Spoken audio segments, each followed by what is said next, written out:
ఆకువీడు రామాలయం ఇష్యూ ఇప్పటికే చర్చనీయాంశంగా మారింది. త్రిబుల్ ఆర్ గారు ఆయన కేసు ఆయనే వాదించి కూడా ఇంకా సంచలనంగా మారింది. ప్రస్తుతం మనతో డిప్యూటీ స్పీకర్ త్రిబుల్ ఆర్ గారు ఉన్నారు. ఆయనతో మాట్లాడు. సార్, ఎందుకు ఈ కేసుని అంత పర్సనల్గా తీసుకుంటున్నారు?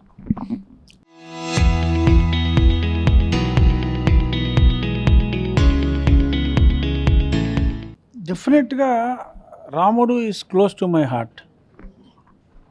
ఇది ఇప్పుడు నా నియోజకవర్గంలో ఉన్న ఆలయంలోకి నేనే రాకూడదు అని చెప్పి నాకే ఆలయ ప్రవేశాన్ని నిషేధం చేసినప్పుడు మరి నేను పర్సనల్గా తీసుకోకుండా కేర్లెస్గా వదిలేస్తే నేను ఒక ప్రజాప్రతినిధినే కాదు, నేను ఒక హిందువునే కాదు, అసలు నేను మనిషినే కాదు అనే భావన నాకే వస్తుంది.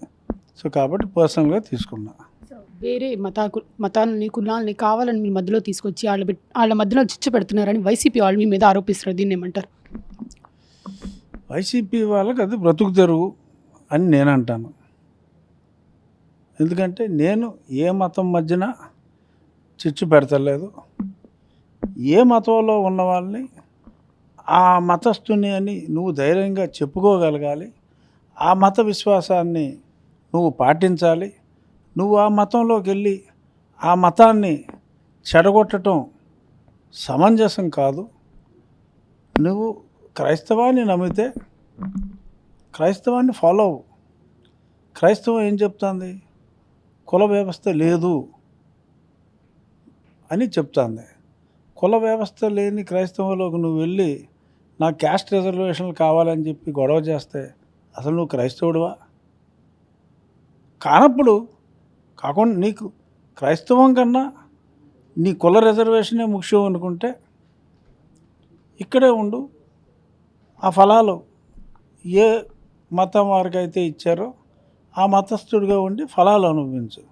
లేదు అన్యమతం తీసుకుంటే అన్యమతంలోకి వెళ్ళిపో.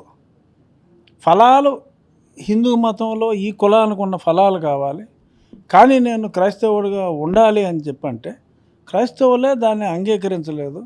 క్రైస్తవ పరిపాలన బ్రిటిష్ వారు మనల్ని పరిపాలించినప్పుడు వచ్చిన రిజర్వేషన్లు అయ్యి అంబేద్కర్ గారు ఇచ్చినవి కాదు, బ్రిటిష్ వాడే ఇచ్చాడు 36లో.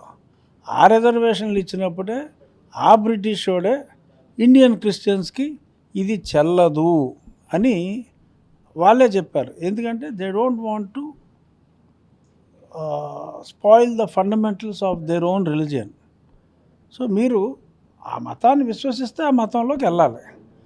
విశ్వసించను, ఉద్యోగానికి ఈ మతం కావాలి, పూజించుకోవడానికి ఆ మతం కావాలి అని అన్నప్పుడు అది చెల్లదు అని చెప్పి రాజ్యాంగం చెప్పింది.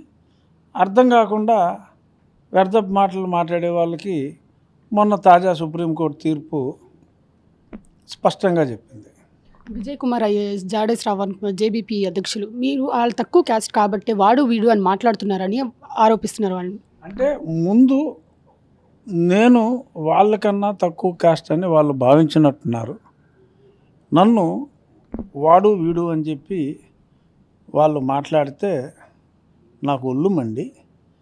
వాళ్ళు అలా మాట్లాడినప్పుడు వారికి అర్థమయ్యే భాష అదేనేమో, వారు నేర్చిన భాష అదేనేమో, వారికి ఆ భాషలో చెప్పకపోతే అర్థం కాదేమో అనే అనుమానం నాకు వచ్చి నేను వారి భాషలో ప్రయాణం చేస్తామంటే అలా ఫీల్ అయిపోవడం నాకు అర్థం కాల.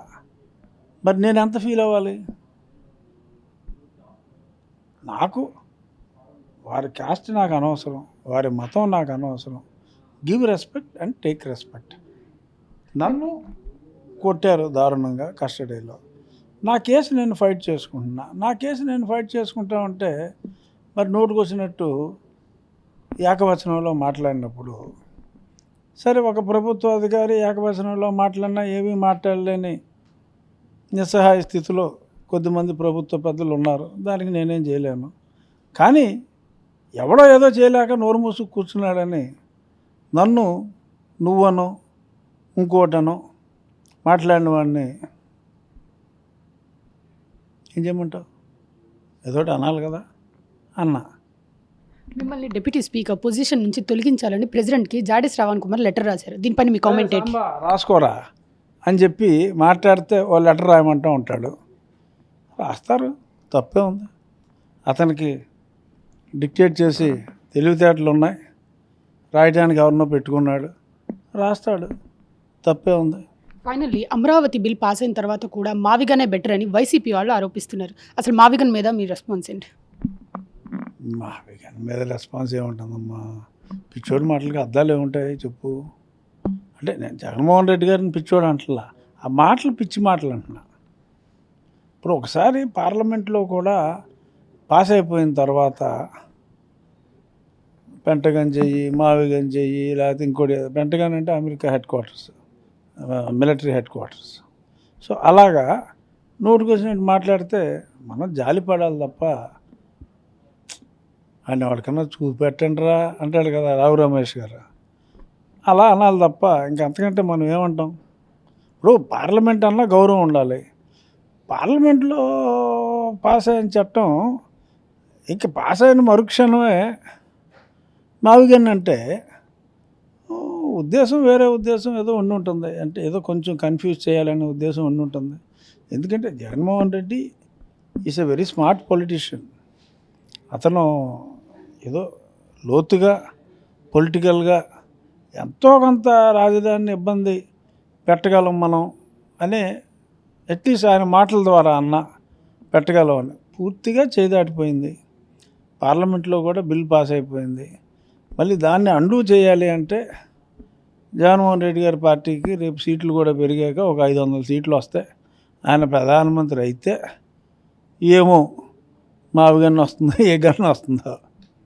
ఫైనల్లీ ఉమెన్ రిజర్వేషన్ బిల్ 33% రాబోతుంది. యాజ్ ఎ మేల్ పొలిటీషియన్ మీకు ఎలా అనిపిస్తుంది? ఏమో అతహారిని ఎమ్మెల్యేగా చూస్తానేమో అనుకుంటున్నా. Signing off Atha Mohammed RTV, Vijayawada.